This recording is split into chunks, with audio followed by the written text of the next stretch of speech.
ओम श्री साईनाथाय नमः। Good morning, Sai morning. आइए शुरू करते हैं आज का नया दिन। आइए मिलकर बाबा के श्री चरणों को स्पर्श करते हुए एक नई सुबह की शुरुआत करते हैं, नए दिन की शुरुआत करते हैं। अपने लिए और सभी के लिए बाबा के श्री चरणों में बैठकर एक सच्ची प्रार्थना करते हैं।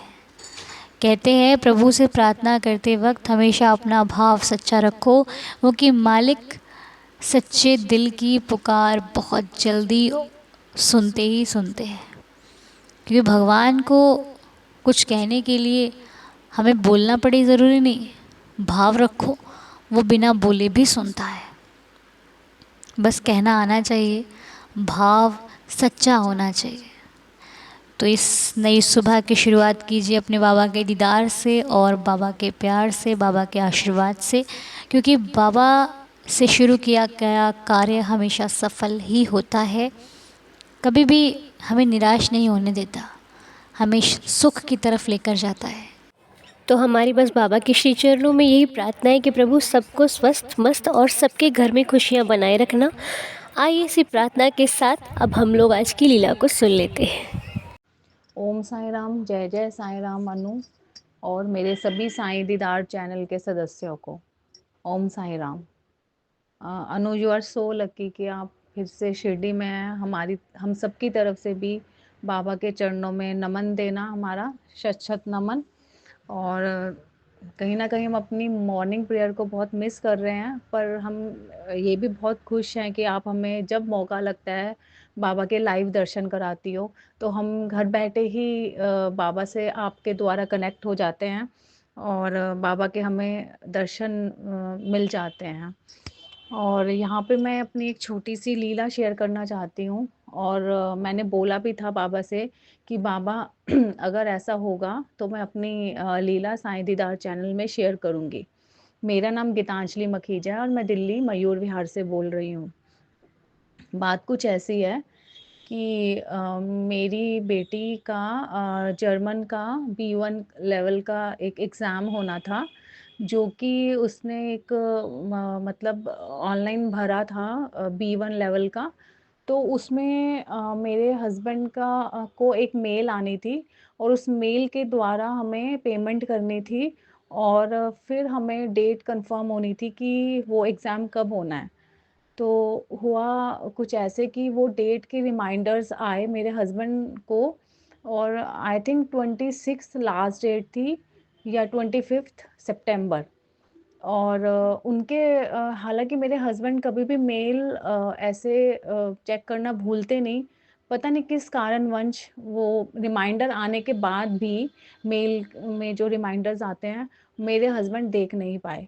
और इधर मेरी बेटी जो 11th में है, उसका एग्ज़ाम्स चल रहे थे, तो इस बीच वो भी भूल गई। और तभी उसकी एक फ्रेंड का कॉल आता है कि यशिका, तुमने फॉर्म भर दिया? और उसकी तो लास्ट डेट निकल गई। और मेरी बेटी का अगले दिन ही स्कूल में जर्मन का एग्ज़ाम था, तो उसका बड़ा मूड ख़राब हुआ और वो रोते-रोते आई और उसने बोला, मम्मा कि मेरे तो B1 जो लेवल का एक एग्ज़ाम अलग से जो होते हैं लेवल, वो तो डेट ही निकल गई। और वो कॉन्टिन्यूअस रोने लगी। तो मैंने बोला कि देखते हैं क्या होता है। और तभी मेरे हस्बैंड ऑफिस से आए और उन्होंने भी देखा, तो मतलब डेट वाक़ई में निकल चुकी थी। और मैंने अपनी बेटी को समझाया, लेकिन वो रोए जा रही थी और उसने बोला कि अब तो अगले साल ही डेट आएगी। मैंने सोचा था मैं 11th में दे दूँगी अपना B1 लेवल, और इस तरीके से मतलब ऐसे होगा। तो फिर हुआ क्या कि अम, और जो कि मैं इतनी पैनिक हो जाती हूँ, पता नहीं कहाँ से मेरे अंदर इतनी बाबा के 2 वचन है ना, श्रद्धा और सबूरी। और दोनों ही मतलब मेरे है ना बाबा के ऊपर इतना विश्वास था कि कोई ना कोई राह बाबा ज़रूर निकालेंगे। और बाबा ने मुझे इतना सब्र दिया ना उस टाइम पे। और मेरी बड़ी बेटी ने भी मेरी छोटी बेटी को मतलब अपनी छोटी बहन को समझाया कि देख, लाइफ में बहुत चीज़ें हो जाती हैं और ये सब तो होता रहता है, कोई बात नहीं। और मैंने सिर्फ एक लाइन बोली अपनी बेटी को कि शायद तुम शायद क्लियर ना कर पाती या ऐसा होना था, तो रोने से कोई फ़ायदा नहीं। जो कल स्कूल में तुम्हारा एग्ज़ाम है, तो उस पे कॉन्संट्रेट करो और अब जो होना था सो हो गया। और पता नहीं क्यों मेरे हस्बैंड को बहुत ही गिल्ट होता रहा अंदर ही अंदर, और उन्होंने बोला मेरी वज़ह से हो गया, मेरी वज़ह से ऐसा हो गया। तो मैंने बोला ज़्यादा मत सोचो, जो होना था हो गया। बाबा की मर्ज़ी के आगे एक पत्ता भी नहीं हिलता, और ये ऐसा होना था। और फिर मैं पता नहीं बाबा के मैं अपने मंदिर में बाबा के सामने मैंने बाबा से कहा, बाबा अगर आपको लगता है कि यशिका ये एग्ज़ाम दे और मतलब वो दे सकती है, तो कोई राह आप ही निकालना, नहीं तो फिर इसी में हम अपनी मर्ज़ी मान लेंगे। और मैं मंदिर भी गई और मैंने बाबा से यही प्रे करा कि उसका बहुत मन था, हालाँकि टफ़ था, लेकिन वो ठीक है, वो देना चाहती थी। और मैं ये मंदिर में पूजा करके अपना घर आ गई। और मेरी बड़ी बेटी ने कहा कि चलो मैं इनको एक मेल लिख देती हूँ कि भई कुछ रीज़न से हम ये सब नहीं देख पाए। और इसने अपनी स्कूल की टीचर से भी बात की, उसने कहा नहीं अब तो कुछ नहीं हो सकता, क्योंकि आपको ध्यान देना चाहिए था इस चीज़ पे। और मेरे हस्बैंड को अपना ही लग रहा था कि भई मेरी वज़ह से बच्चे का ऐसा हो गया। और मेरी बड़ी बेटी ने एक मेल लिखा उनको, इंस्टीट्यूट वालों को, और ऐसे करते हुए अगले 2 या अगले मतलब संडे के बाद छुट्टी आ गई, और मंडे को मेरे हस्बैंड को उनकी तरफ से एक मेल आता है, ईमेल, कि ठीक है उन्होंने एक लिंक भेजा कि आप इस लिंक के थ्रू अपना ऑनलाइन पेमेंट करके ये फॉर्म भर दीजिए। और मैं मतलब इतनी खुश हुई, मैं बता नहीं सकती कि पहले मैं मतलब मेरे अंदर जो मैं इतनी छोटी-छोटी चीज़ों को लेके पैनिक हो जाती थी, और मुझे ना इतना बाबा पे मतलब ट्रस्ट था कि अगर बाबा ने कुछ कराया होगा तो कुछ रीज़न से ही उसे रोका होगा, क्योंकि वो एग्ज़ाम 16 अक्टूबर को होना है जिन बच्चों ने भरा, और मेरी बेटी की नई डेट आई है जिसमें उसने एग्ज़ाम देना है 29 अक्टूबर को। और वो इतनी खुश हुई, और उसके पापा का ऑफ़िस से फ़ोन आया कि चेरी मतलब तुम ये फ़ॉर्म भरो, उनका मेल का रिप्लाई आया है, और तुम इस लिंक पे जाकर इस फ़ॉर्म को भरो, और जो पेमेंट करनी है वो मुझे बताओ, मैं करूँगा वो पेमेंट।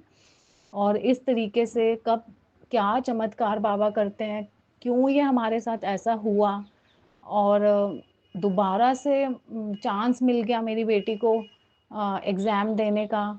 तो मेरा इतना विश्वास था ना बाबा पे, मुझे था कि किसी कारण से ये चीज़ें होती हैं। जो भी डिले हुआ या बाबा देखना चाहते थे, बट मेरे को इतना पता है कि मैं बिल्कुल भी परेशान नहीं हुई। इतना सबूरी आई मेरे अंदर, और वही चीज़ मैंने अपनी बेटी को भी समझाई कि कुछ चीज़ें भगवान बहुत सोच समझ के करते हैं। बाबा की इसमें पता नहीं क्या मर्ज़ी थी, और तुम्हें अच्छा हुआ कि तुम्हें देखो थोड़ा वक़्त भी मिल गया, और बच्चों के मतलब कि उसमें उनका 16th को है, इसका 29 को। अब मेरी बस बाबा से यही प्रार्थना है कि मेरी बेटी अच्छे नंबर से इस एग्ज़ाम में क्लियर हो। और मैंने ये भी बोला था कि अगर ये भर सकी फ़ॉर्म तो मैं इस लीला को शेयर करूँगी। सो मैं आज शेयर कर रही हूँ अपनी ये लीला। और दूसरी बात कि 5 अक्टूबर को मेरी बड़ी सिस्टर शालिनी गाबा, जो कि गुड़गाँव में रहती हैं, उन्होंने अपने वहाँ पर गुड़गाँव में ही अपने अपार्टमेंट में सोसाइटी में साईं संध्या कराई, और मैं अपने परिवार के साथ वहाँ पे गई। बहुत भव्य साईं संध्या में इतना मज़ा आया, ऐसे लग रहा था बाबा को मैं कितनी देर तक निहारती रही। और इतने अच्छे भजन थे, सबने मतलब इतना आनंद लिया उस साईं संध्या में। और मैं मन ही मन कह रही थी कि अनु देखो तुम यहाँ होती तो तुम भी साईं बाबा को दिखती, पर तुम तो शिरडी में थे, तुम वहाँ थे, और मैं यहाँ पे अपना बाबा के साथ अपने भजनों का आनंद ले रही थी। और मेरी सिस्टर और मैंने बहुत अच्छे से साईं संध्या को अटेंड किया। बहुत सब लोग प्रसाद लेकर गए, सबने बहुत मज़ा किया। और ओम सब बस यही लीला मैं शेयर करना चाहती थी। और अनु जैसे तुम सबके लिए प्रार्थनाएं करती हो, और भगवान तुम्हें भी, बाबा तुम्हें भी, देवा तुम्हें भी स्वस्थ और खुश रखें। ओम साईं राम, जय जय साईं राम। बहुत बहुत शुक्रिया गीतांजलि जी आपका। ये सुनकर खुशी हुई कि आप हमें हर जगह याद रखते हैं, क्योंकि याद इंसान उसी को रखता है जिसके दिल में जगह होती है। जिसके दिल में जगह ना हो, जिसके लिए प्यार ना हो, वो हमें कभी भी याद नहीं रहता, ना खुशी और ना गम, किसी भी परिस्थिति में कहीं पर भी नहीं। लेकिन जो याद रहता है वो दिल के करीब होता है। हमें अपने दिल में जगह देने के लिए आप सभी का बहुत बहुत शुक्रिया करना चाहती हूँ। ऐसे ही बस बाबा की कृपा हम सभी पर बनी रहे, क्योंकि हमारे लिए एक एक जो खुशी आना ना जीवन में, वो हमारे लिए बाबा की लीला ही है। हम सोचते हैं कि हमारे चेहरे पर मुस्कुराहट वो उनकी लीला से होती है, क्योंकि हमें मिलता ही नहीं कुछ बाबा के सिवा, हम चाहते ही नहीं कुछ बाबा के सिवा, हमें देखना ही नहीं है कुछ बाबा के सिवा। इस प्रकार का प्यार जब हमें अपने साईं से हो जाता है, तो फिर जब कोई दिखावे का प्यार करता है तो गुस्सा आता है कि दिखावा मत करो, रियल करो, रियल रहो, जो कहना है साफ कहो, हमें घुमा फिरा के मत कहो। ऐसे भी एक भक्त थे, वो कहते मुझे जब कोई व्यक्ति झूठ कह के या फिर ज़्यादा चीज़ें बता बता कर कहता, तो मुझे लगता है कि आप साफ क्यों नहीं कह देते। दिल में जगह नहीं है तो झूठा प्यार मत दिखाओ, जो है वो दिखाओ। और ये वाकई सही बात है कि हमें जिस प्रकार भी बात को रखना है वो स्पष्ट रख देना चाहिए, ना कि किसी को झूठे वादों में फंसा करके। तो बस भगवान हमें इतना सक्षम बनाए कि हम अपनी बात को हर जगह स्पष्ट रूप से कह सकें, कभी भी घबराए नहीं किसी से कि क्या होगा क्या नहीं होगा, डर के अपनी बात को गलत दिशा की तरफ ना मोड़े। हम हमेशा सच की राह पर चले, यही हमारे मालिक से प्रार्थना रहती है। तो आइए अब 11 वचनों के साथ आज की प्रार्थना को संपूर्ण करते हैं, दिन की शुरुआत करते हैं। आइए मिलकर अपने बाबा को याद करते हुए आज का नया दिन शुरू करते हैं।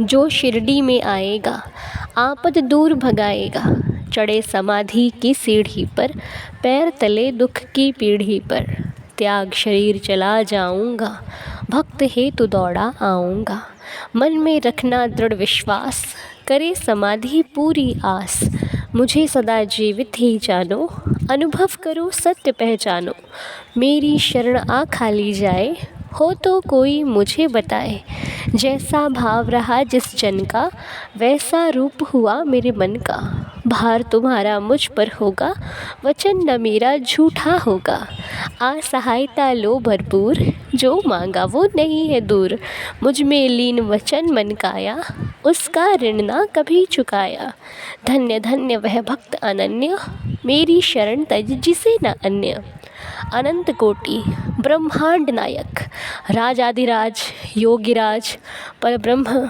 श्री सच्चिदानंद सद्गुरु साईनाथ महाराज की जय।